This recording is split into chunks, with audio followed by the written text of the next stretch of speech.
Gravity কে আবিষ্কার করেন? Newton. বিশ্বে বৃহত্তম মরুভূমির নাম কি? অ্যান্সার হলো সাহারা মরুভূমি।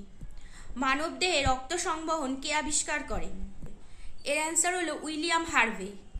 হরপ্পা সভ্যতা কোন নদীর তীরে গড়ে উঠেছিল? এর অ্যান্সার হলো সিন্ধু নদী। গীতাঞ্জলি কার রচনা? এর অ্যান্সার হলো রবীন্দ্রনাথ ঠাকুরের। ভারতের জাতীয় পশুর নাম কি? এর অ্যান্সার হলো royal Bengal tiger. Indian national কংগ্রেসের প্রথম অধিবেশন কোথায় হয়েছিল? এর অ্যান্সার হলো মুম্বাইতে। জাতিসংঘের অষ্টম মহাসচিবের নাম কি? এর অ্যান্সার হলো বান কি মুন। যখন চিরস্থায়ী বন্দোবস্ত শুরু হয়েছিল তখন বর্ধমানের রাজা কে ছিলেন? এর অ্যান্সার হলো তেজ চাঁদ। ঔপনিবেশিক শাসন প্রথম কোথায় চালু হয়? এর অ্যান্সার হলো বাংলায়। নিউরনের কোন অংশে তথ্য অর্জিত হয়? এর অ্যান্সার হলো ডেনড্রাইট। আন্তর্জাতিক নৃত্য দিবস কত তারিখে পালিত হয়? এর অ্যান্সার হলো 29শে এপ্রিল। কে খিলাফত আন্দোলনের নেতৃত্ব দেয়? এর অ্যান্সার হলো আলী ভ্রাতৃদ্বয়।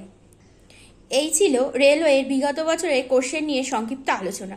ভিডিওটা যদি তোমাদের ভালো লেগে থাকে অবশ্যই লাইক, শেয়ার অ্যান্ড সাবস্ক্রাইব করতে ভুলো না।